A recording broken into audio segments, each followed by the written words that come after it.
ചേട്ടാ, പാലക്കാട്ടെ ഉപതെരഞ്ഞെടുപ്പ് ചൂടിനൊപ്പം മറ്റ് സംസ്ഥാനങ്ങളിലും വോട്ടെടുപ്പ് നടക്കുകയാണ്. അതിൽ പ്രത്യേകിച്ച് എടുത്തു പറയേണ്ടതാണ് മഹാരാഷ്ട്ര. കഴിഞ്ഞ ലോക്സഭാ തെരഞ്ഞെടുപ്പിൽ BJPക്ക് തിരിച്ചടിയായ ഒരു സംസ്ഥാനമാണ് മഹാരാഷ്ട്ര. അവിടെ BJP നിയമസഭാ തെരഞ്ഞെടുപ്പിലേക്ക് വരുമ്പോൾ തിരിച്ചുവരവ് പ്ലാൻ ചെയ്യുന്നത് എങ്ങനെയാണ്? അവരവരുടെ ഭരണ തുടർച്ചയാണ് BJP പ്രതീക്ഷിക്കുന്നത്. ഇപ്പം നിലവിൽ ഘടകകക്ഷികളുടെ ചുമലിലാണ് ഈ ഭരണം മുന്നോട്ട് പോയിക്കൊണ്ടിരിക്കുന്നത്. NDA ഭരണം കേന്ദ്രത്തിൽ മുന്നോട്ട് പോയിക്കൊണ്ടിരിക്കുന്നത്. ആ ഭരണ തുടർച്ച, ആ ഒരു ഭരണം അതിന് കുറച്ചുകൂടി വേരുറപ്പിക്കുവാൻ വേണ്ടിയാണ് BJP രാജ്യത്ത് തന്നെ മൂന്നാമത്തെ ഏറ്റവും വലിയ സംസ്ഥാനങ്ങളിലൊന്നാണ് ഈ മഹാരാഷ്ട്ര. അപ്പോൾ അവിടെ ഒരു ഭരണ തുടർച്ച കിട്ടുക എന്ന് പറയുന്നത് കേന്ദ്രത്തിലും കൂടുതൽ ബലമാണ്. അതാണ് BJPയുടെ അവിടെ ഏറ്റവും വലുതായിട്ട് പണിയെടുക്കുന്നത്. BJPക്ക് വേണ്ടി അവിടെ RSS വലിയ പണിയെടുക്കുന്നുണ്ട്. കാരണം പ്രത്യേകിച്ചും ഈ മറാഠികൾ, അവരാണ് അവിടുത്തെ ഏറ്റവും വലിയ സമുദായം. 28% വരും. ഏതാണ്ട് 288 നിയമസഭാ മണ്ഡലങ്ങളിൽ ഏതാണ്ട് 130 നിയമസഭാ മണ്ഡലങ്ങളിലും അവർക്കാണ് അവിടെ സ്വാധീനമുള്ളത്, മറാഠികൾക്ക്. മറാഠികൾ ഈ അവരുടെ സംവരണ വിഷയവുമായി ബന്ധപ്പെട്ട് കേന്ദ്ര സർക്കാരിനോട്, പ്രത്യേകിച്ച് BJPയോട് ഉടക്കി നിൽക്കുകയാണ്. അപ്പോൾ മറാഠികൾ ഉടക്കി നിൽക്കുമ്പോൾ അതിൻ്റെ ഗുണമാണ് കഴിഞ്ഞ ലോക്സഭാ തെരഞ്ഞെടുപ്പിൽ 48-ൽ 31 ഇന്ത്യ സഖ്യത്തിന് ലഭിക്കാൻ കാരണമായത്. ആ ഒരു പ്രതീക്ഷ വെച്ചിട്ടാണ് ഇവരെല്ലാവരും കൂടി ഇപ്പോൾ താക്കറെ അടക്കമുള്ളവർ ഇറങ്ങി തിരിച്ചിരിക്കുന്നത്. പക്ഷേ അത് വിജയിക്കുമോ എന്നത് കണ്ടറിയേണ്ടി വരും. കാരണം OBCയെ കൂട്ടുപിടിച്ചിരിക്കുകയാണ് അവിടെ NDA. OBCയെ പരമാവധി കൂട്ടുപിടിച്ച് കൂടെ നിർത്തിയിട്ടുണ്ട് മഹാരാഷ്ട്രയിൽ. അവിടുത്തെ ഏറ്റവും വലിയ ഒരു പദ്ധതി ഇപ്പോൾ നടപ്പാക്കിയിട്ടുണ്ട്. അതായത് പിന്നാക്കം നിൽക്കുന്ന സ്ത്രീകൾക്ക് അവർക്ക് 1500 രൂപ മാസം. അതൊരു വലിയ പദ്ധതിയാണ്. പിന്നാക്കം നിൽക്കുന്ന 21 മുതൽ 65 വയസ്സ് വരെയുള്ള സ്ത്രീകൾക്ക് ആ പദ്ധതി, ലാഡ്കി ബഹി, ആ പദ്ധതി ഗുണം ചെയ്യും. 1500 രൂപയാണ് കൊടുക്കുന്നത്. അവിടുത്തെ കണക്കനുസരിച്ച് ഈ പ്രായത്തിൽ വരുന്ന പിന്നാക്കം നിൽക്കുന്ന സ്ത്രീകളുടെ എണ്ണം എന്ന് പറയുന്നത് 4,69,00,000 വരും. വലിയൊരു സംഖ്യയാണ്. അതിൽ ഏതാണ്ട് ഒരു മണ്ഡലത്തിൽ ഏതാണ്ട് 50,000-ഓളം വരും ഈ ഒരു എണ്ണം ഒരു മണ്ഡലത്തിൽ. അത് പിടിച്ചാൽ തന്നെ ഇവർക്ക് തുടർഭരണം കിട്ടും. ആ ഒരു തുടർഭരണത്തിനാണ് ഇവർ പ്രതീക്ഷിക്കുന്നത്. പ്രധാനമായിട്ടും അവർ ടാർഗറ്റ് ചെയ്യുന്ന ഇത്തരത്തിലുള്ള ഒരു ആളുകളെയാണ്. അതോടൊപ്പം തന്നെ വലതുപക്ഷ രാഷ്ട്രീയത്തെ കൃത്യമായി പിന്തുണച്ച് പോരുന്ന ആളുകളുടെ വോട്ടും പെട്ടിയിലാക്കാൻ NDAക്ക് സാധിക്കും. അവിടെ ഒരു ഹിന്ദുത്വ, അതായത് ഭിന്നിപ്പിച്ച് നിന്നാൽ തകരും എന്നാണ് അവിടുത്തെ മുദ്രാവാക്യം NDAയുടെ. ഭിന്നിച്ചാൽ തകരും. ശിവസേനയെ മുൻനിർത്തിയാണ്. അതെ, ഭിന്നിച്ചാൽ നമ്മൾ തകരും എന്നുള്ളതാണ് അവിടെ NDA ഉയർത്തിവിടുന്ന മുദ്രാവാക്യം. അത് വലിയൊരു മുദ്രാവാക്യം കൃത്യമാണ്. ഈ വലതുപക്ഷ രാഷ്ട്രീയം പറയുന്ന ശിവസേനയും BJPയും അല്ലെങ്കിൽ അത്തരത്തിലുള്ള ശിവസേനയിൽ തന്നെ വിഭാഗങ്ങൾ വരുമ്പോൾ തീർച്ചയായും അവിടെ മറ്റൊരു പ്രബലമാകാനൊരു അവസരം അവരുടെ കയ്യിലേക്ക് വടിയെടുത്ത് കൊടുക്കുന്ന പോലെയാവും. അതെ, ഈ ഉദ്ധവ് താക്കറെയൊക്കെ ശരിക്കും അപ്പുറത്ത് നിൽക്കുന്നെങ്കിലും അദ്ദേഹത്തിൻ്റെ അണികൾക്കൊക്കെ ഇപ്പുറത്താണ് മൈൻഡ്. ഉദ്ധവ് താക്കറെ അപ്പുറത്ത് നിൽക്കുന്നെങ്കിലും ഇന്ത്യ സഖ്യത്തിനൊപ്പം ഉദ്ധവ് താക്കറെ നിൽക്കുന്നുണ്ടെങ്കിലും അദ്ദേഹത്തിൻ്റെ അണികളിൽ ഭൂരിഭാഗത്തിനും ഹിന്ദു താല്പര്യമാണ്. ഛത്രപതി ശിവാജി, ആ ഒരു മൈൻഡിൽ വികാരമാണ്, അതൊരു വികാരമാണ് അവരുടെ. ആ ഒരു വികാരത്തെയാണ് അവിടെ തൊടുത്തുവിട്ടിരിക്കുന്നത് NDA. ആ വികാരം ആഞ്ഞടിച്ചാൽ, ഇവിടുത്തെ സർവേ ശ്രദ്ധിച്ചിട്ടുണ്ടോ? ആര് ജയിച്ചാലും 10 മുതൽ 20 സീറ്റിന്റെ വ്യത്യാസം ഉണ്ടാവുള്ളൂ. ആര് ജയിച്ചാലും വിജയം എന്ന് പറയുന്നത് 10 മുതൽ 20% വരെയാണ്. എങ്ങോട്ട് വേണേലും മാറുമറിയാം, എന്ത് വേണേലും സംഭവിക്കാം. പിന്നെ കൂടുതൽ ഒരു നല്ലൊരു ശതമാനം സർവേ പറയുന്നത് അവിടെ തൃശങ്കുവായിരിക്കും. അവിടുത്തെ നിയമസഭ ഇത്തവണ തൃശങ്കുവായിരിക്കും. അത്രയും ടൈറ്റ് മത്സരം അവിടെ നടന്നുകൊണ്ടിരിക്കുന്നത്. ഇതുപോലെ പല സർവേകളും പറഞ്ഞതാണ് ഹരിയാന നഷ്ടപ്പെടുമെന്ന്. കർഷകരോഷം, ഇവിടെ ഇന്ത്യ സഖ്യം പറയുന്നത് കർഷകരോഷമാണ്. ഇവിടുത്തെ കർഷകരോഷം സോയാബീൻ വിളകളിലെ കർഷകരുടേതാണ്. അപ്പോൾ ഈ മറാഠ്വാഡ, വിദർഭ മേഖലയിൽ സോയാബീൻ കർഷകർ ധാരാളമായിട്ടുണ്ട്. അവിടുത്തെ പല മണ്ഡലങ്ങളിലും അവരുടെ എണ്ണം വളരെ വലുതാണ്. ഈ സോയാബീൻ്റെ വിലയിടിവ്, അതിന് ഉദ്ദേശിച്ച വില കിട്ടുന്നില്ല. അത് വളരെ വലിയ ഒരു ഫാക്ടറാണെന്നാണ് ഇന്ത്യ സഖ്യം ഉയർത്തിവിടുന്നത്. ശരിക്കും ഈ കർഷകരോഷം, ഇപ്പം ഈ പറയുന്ന കർഷക സമരം ഉണ്ടാക്കി ഈ ബില്ലുകളെയൊക്കെ അട്ടിമറിച്ചില്ലായിരുന്നെങ്കിൽ കൃത്യമായി കർഷകരുടെ അവകാശങ്ങൾ സംരക്ഷിക്കപ്പെടുമായിരുന്നു. വിളകൾക്ക് കർഷകന് വില കിട്ടിയേനെ, ഡയറക്റ്റ് വില കിട്ടിയേനെ. അതിനെ അട്ടിമറിച്ചല്ലേ ഇവര്. അവരെ തെറ്റിദ്ധരിപ്പിച്ചുകൊണ്ട് കേന്ദ്ര സർക്കാരിനെതിരെയുള്ള ഒരു ടൂളാക്കി കർഷകരെ മാറ്റി അവരുടെ ആവശ്യം സാധിച്ചെടുത്തു. കർഷകർ പെരുവഴിയിലായി. ഖലിസ്ഥാൻവാദികളായിരുന്നല്ലോ ഇതിന്റെ പിന്നിൽ നിന്നത്. ഖലിസ്ഥാൻവാദികളാണ് ഇതിന്റെ പിന്നിൽ നിൽക്കുകയും. അതെ, കർഷക സമരത്തിന് ബെൻസിലും BMW വരുന്ന കർഷകരെ നമ്മൾ കണ്ടതാണ്. AC കൊണ്ടുവച്ചിട്ടല്ല സമരം നടത്തിയത്. AC കൊണ്ടുവച്ച് AC അടിച്ചു പോവുക. ഒരു വെയിലത്ത് പണിയെടുത്ത് ശീലിച്ച കർഷകൻ എന്തിനാ AC? അതാ, ഒരു വെയിലത്ത് അവിടുത്തെ കർഷകരെ കണ്ടായിരുന്നോ? കർഷകൻ വരുന്ന വടിവാളുമായിട്ടാണ്. വടിവാൾ വെച്ച് എന്ത് കൃഷി നടക്കുന്നത് ഈ നാട്ടിൽ? വടിവാൾ വെച്ച് നടത്തുന്ന കൃഷി എന്ന് തോന്നി എനിക്കിതുവരെ മനസ്സിലായിട്ടില്ല. എനിക്കിതുവരെ അതിനെക്കുറിച്ച് യാതൊരു ധാരണയും ഇതുവരെ ലഭിച്ചിട്ടില്ല. ഇതിൽ 15 മുതൽ 20% വോട്ട് മതി. അതായത് ഈ പറയുന്ന സ്ത്രീകൾക്ക് 1500 രൂപ കൊടുക്കുന്ന പദ്ധതിയിലെ 15 മുതൽ 20% വോട്ട് കിട്ടിയാൽ തന്നെ എല്ലാ മണ്ഡലങ്ങളിലും, ഭൂരിഭാഗം മണ്ഡലങ്ങളിലും BJPക്ക് നിലനിർത്താനും കൂടുതൽ മണ്ഡലങ്ങൾ പിടിച്ചെടുക്കാനും സാധിക്കും. ഇപ്പം ഇവർ പറയുന്ന 48-ൽ 31 സീറ്റ്, ഇന്ത്യ സഖ്യത്തിന് കഴിഞ്ഞ ലോക്സഭാ തെരഞ്ഞെടുപ്പിൽ ലഭിച്ച 48-ൽ 31 സീറ്റ്. ആ 31 സീറ്റ് വേരിയേഷൻ വലിയ വേരിയേഷൻ ഉണ്ടെങ്കിൽ പോലും 0.16% വോട്ട് വ്യത്യാസം മാത്രമേ ഉള്ളൂ അവിടെ. BJPയും അതായത് NDAയും ഇന്ത്യ സഖ്യം എന്ന് പറയുന്നത് കണ്ട ചപ്പ് ചവർ കമ്പ് കല്ല് കാഞ്ഞിരക്കുറ്റി എല്ലാം ഉണ്ട്. നാട്ടിലെ കമ്പ് കല്ല് കാഞ്ഞിരക്കുറ്റി എല്ലാം ചേർത്തിട്ടാണ് ഇന്ത്യ സഖ്യം.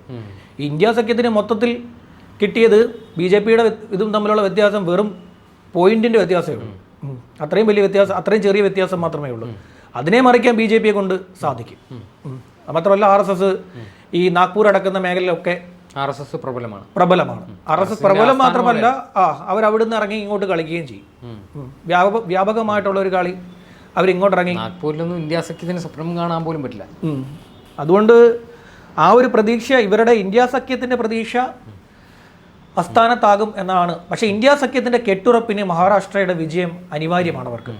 അല്ലെങ്കിൽ ഈ പറയുന്ന ഉദ്ധവ് താക്കറെയൊക്കെ മാറ്റി ചിന്തിച്ചു തുടങ്ങും. ഇനിയും അധികാരമില്ലാതെ ഉദ്ധവിന് മുന്നോട്ട് പോകാൻ പറ്റില്ല. കാര്യം അണികളെയും രാജ്യത്തെ തന്നെ ഏറ്റവും സാമ്പത്തികമുള്ള സംസ്ഥാനമാണ് മഹാരാഷ്ട്ര. ഏറ്റവും സമ്പത്തുള്ള സംസ്ഥാനം. ആ സംസ്ഥാനത്തെ അധികാരത്തിൽ നിന്നും ദീർഘകാലം മാറി നിൽക്കാൻ ഉദ്ധവ് താക്കറേക്ക് സാധിക്കില്ല. എങ്ങനെയും അധികാരം പിടിച്ചെടുത്തേ ഉദ്ധവിനെ കൊണ്ട് സാധിക്കുകയുള്ളൂ. അധികാരം ലഭിച്ചില്ലെങ്കിൽ ഇന്ത്യ സഖ്യത്തിൽ നിന്നും മാറി ചിന്തിക്കാൻ ഷിൻഡെ നിൽക്കുന്നത് കൊണ്ടാണ്, ഏക്നാഥ് ഷിൻഡെ നിൽക്കുന്നത് കൊണ്ട് മാത്രമാണ് ഉദ്ധവിന് NDAയോട് ഒരു ചെറിയ വെറുപ്പുള്ളത്. അല്ലെങ്കിൽ ഇല്ലെങ്കിൽ ഇപ്പോഴേ പോയനെ. എൻ്റെ ഒരു അഭിപ്രായത്തിൽ ഉദ്ധവ് തന്നെയാണ് NDAക്ക് നല്ലത്. NDAക്ക് ഏറ്റവും നല്ലത്. NDAയുടെ പരമ്പരാഗതമായിട്ടുള്ള ഈ പങ്കാളി എന്ന് പറയുന്നത് പിന്നെ ഔദ്യോഗിക വിഭാഗമായിട്ടുള്ള ഉദ്ധവാണ്. ഉദ്ധവ് തന്നെയാണ് ഏറ്റവും നല്ല ഇത്. പിന്നെ അതുപോലെ തന്നെ അജിത് പവാർ പിന്നെ ഈ മുംബൈയിൽ മോദി വന്നപ്പം അജിത് പവാർ വന്നില്ല. അജിത് പവാർ വരാത്ത കാര്യം, അജിത് പവാർ ഈ പറയുന്ന BJP ഉയർത്തി വരുന്ന മുദ്രാവാക്യം ലാൻഡ് ജിഹാദ്, വോട്ട് ജിഹാദ്, മുസ്ലിങ്ങൾ ഭൂമി പിടിച്ചെടുക്കാൻ ശ്രമിക്കുന്നു, മുസ്ലിം സംവരണം നടപ്പാക്കില്ല, ഇതൊക്കെയാണ് BJPയുടെ അവിടുത്തെ മുദ്രാവാക്യം. അജിത് പവാറിന് ഇതൊന്നും പറയാൻ പറ്റില്ല. കാര്യം അജിത് പവാറിൻ്റെ സ്ഥാനാർത്ഥികളിൽ നല്ലൊരു ശതമാനം ഈ വിഭാഗത്തിലുള്ളവരാണ്. അവിടെ എങ്ങും മോദിയുടെ പടമില്ല അവരുടെ സ്ഥാനാർത്ഥികളുടെ. അജിത് പവാറിൻ്റെ സ്ഥാനാർത്ഥികളുടെ പടത്ത് ഇതിൽ പോസ്റ്ററിലൊന്നും മോദിയുടെ പടമില്ല. ഇപ്പുറത്ത് BJPയുടെ സ്ഥാനാർത്ഥികളുടെ ചിത്രത്തിലൊന്നും NDAയുടെ കക്ഷികളിൽ അജിത് പവാറിൻ്റെ പടവുമില്ല. ഈ മഹാരാഷ്ട്രയിൽ BJPക്ക് ഒരു വേരോട്ടം അല്ലെങ്കിൽ ഒരു നേട്ടം ഉണ്ടാക്കണമെങ്കിൽ മോദിയുടെ പടം ഒന്നും വെക്കണ്ട, നിതിൻ ഗഡ്കരിയുടെ പടം വെച്ചാൽ മതി. നാഗ്പൂരിൽ നിന്നുള്ള MP ആണ് അദ്ദേഹം. രാജ്യത്തുടനീളം ഉണ്ടാക്കി വെക്കുന്ന വികസന പ്രവർത്തനങ്ങൾ നമ്മളെല്ലാവരും കാണുന്നതാണ്. കേരളത്തിൻ്റെ ഇങ്ങേയറ്റം മുതൽ കശ്മീർ വരെയുള്ള ഓരോ മേഖലകളിലും നിതിൻ ഗഡ്കരി എന്ന വീക്ഷണശാലിയായ രാഷ്ട്രതന്ത്രജ്ഞൻ മെനയുന്ന തന്ത്രങ്ങൾ, പ്രത്യേകിച്ച് ഈ ഇൻഫ്രാസ്ട്രക്ചറിലടക്കം മാറ്റം വന്നിട്ടുണ്ട്.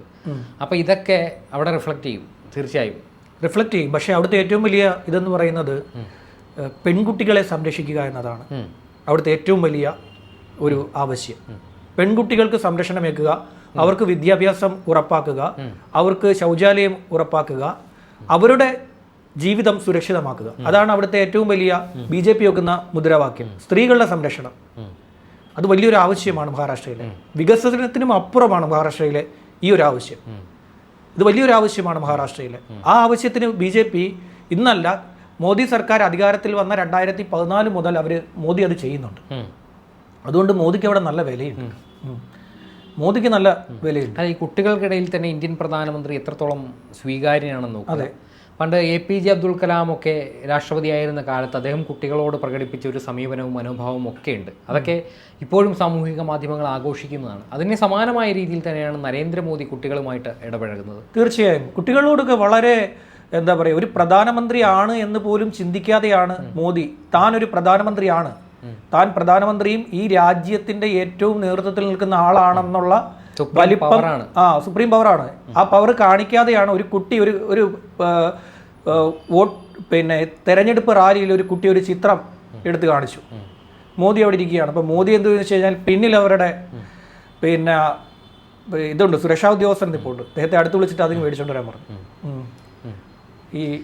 ഇതൊക്കെയാണ് ഈ അദൃശ്യമായ അടിയൊഴുക്കുകൾ എന്ന് പറയില്ലേ, അതാണ് ഇതൊക്കെ. ഈ നരേന്ദ്രമോദിക്ക് മോഷണം വശമുണ്ട്. മോഷണം എന്ന് പറഞ്ഞാൽ ഹൃദയങ്ങൾ കവരുന്ന, അതെ അതെ, ഹൃദയം ഹേർട്ട് അടിച്ച് മാറ്റിക്കൊണ്ട് പോക്കളയും. അതാണ് സാധനം. ഇത് ഇപ്പോൾ ഈ സർവേ ഒക്കെ പറയുമ്പോഴും ഈ സർവേ കറക്റ്റ് ആണെന്ന് നമുക്ക് പറയാൻ പറ്റില്ല. ഇന്ത്യയിൽ നടക്കുന്ന ഒരു സർവേ ഇപ്പോൾ കറക്റ്റ് ആണെന്ന് പറയാൻ പറ്റില്ല. കാരണം 25,000 പേരുള്ളതിൽ 50 പേരുടെ 25,000 പേരുള്ള ഒരു സ്ഥലത്ത് 50 പേരുടെ സാമ്പിളാണ് നമ്മൾ എടുക്കുന്നത്. ഈ സാമ്പിൾ എടുത്താണ് ഈ 25,000 പേരുടെ മനസ്സിനെ നമ്മൾ നിശ്ചയിക്കുന്നത്. അത് പലപ്പോഴും തെറ്റിപ്പോകാൻ സാധ്യതയുണ്ട്. ഞാൻ സർവേ എടുത്തിട്ടുണ്ട് ജനമൈത്രി പോലീസിന് വേണ്ടിയിട്ട്. കേരള യൂണിവേഴ്സിറ്റിയുടെ ഭാഗമായി നിന്ന് പൊളിറ്റിക്കൽ സയൻസ് ഡിപ്പാർട്ട്മെൻറ്റിൽ നിന്നും നമ്മൾ പോയി സർവേ എടുത്തിട്ടുണ്ട്. അപൂർവം സ്ഥലങ്ങളിൽ ഓരോ മേഖലയിലെ ഒരു 10 പേരെയൊക്കെയാണ് നമ്മൾ കണ്ടെത്തി സാമ്പിൾ എടുക്കുന്നത്. എന്നിട്ട് ഈ മേഖലയിലെ 10 ഏരിയയിൽ 10 വിഭാഗത്തിൽപ്പെട്ട ജനങ്ങൾ, സമ്പത്തുള്ളവൻ, സമ്പത്തില്ലാത്തവൻ, ഇടത്തരക്കാർ, അതുപോലെ തന്നെ പല മതവിഭാഗങ്ങൾ, പല കമ്മ്യൂണിറ്റികൾ, അങ്ങനെ ഇങ്ങനെയാണ് നമ്മൾ എടുക്കുന്നത് ഒരു 10 സാമ്പിൾ. ഈ 10 സാമ്പിൾ എടുത്തിട്ട് ഒരു ഏരിയയിലെ തീരുമാനം ഇതായിരിക്കുമെന്ന് നമ്മളുടെ അനുമാനമാണ് സർവേ. അതാണ് ഇത് ഹരിയാനയിൽ തെറ്റിപ്പോകാൻ കാരണം. ഇത് ശരിക്കുമുള്ള ഫലമല്ല. ഇപ്പോൾ അവർ പറയുന്നത് 10 മുതൽ 20 സീറ്റിൽ വ്യത്യാസം വരുമെന്നാണ്. അപ്പോൾ ആ ഒരു കണക്ക് ശരിക്കും കൃത്യമാണെന്ന് പറയാൻ പറ്റില്ല. ചിലപ്പോൾ ഈ പറയുന്ന അടിയൊഴുക്ക് BJPക്ക് അനുകൂലമാണെങ്കിൽ, ഞാൻ നേരത്തെ പറഞ്ഞ പോലെ മഹാരാഷ്ട്രയിലെ 4.69 കോടി സ്ത്രീകളിൽ 2.5 കോടി സ്ത്രീകൾക്ക് ഗുണപ്പെടുന്ന പരിപാടിയാണ് ഈ ലാഡ്കി ബഹിൻ. ആ പരിപാടി വിജയകരമാവുകയാണെങ്കിൽ മഹാരാഷ്ട്ര NDA തൂത്തുവാരും. അതാണ് നടക്കാൻ പോകുന്നത്. അപ്പോൾ എന്തായാലും ഹരിയാന തിരഞ്ഞെടുപ്പിന് സമാനമായി തന്നെ മോദി തരംഗമല്ല അവിടെ BJP ഉന്നം വയ്ക്കുന്നത്. അവിടെ തീർത്തും വ്യത്യസ്തമായി വികസന പദ്ധതികൾ, അതോടൊപ്പം തന്നെ RSSും കൃത്യമായി പ്രവർത്തിക്കുന്നുണ്ട്. അതുകൊണ്ട് തന്നെ മഹാരാഷ്ട്രയിലെ തെരഞ്ഞെടുപ്പ് ഫലം അപ്രവചനീയമാണ്. എന്തായിരിക്കുമെന്ന്, എന്തായാലും അവിടുത്തെ അന്തിമ ഫലം എന്തായിരിക്കുമെന്ന് കാത്തിരുന്ന് തന്നെ കാണാം.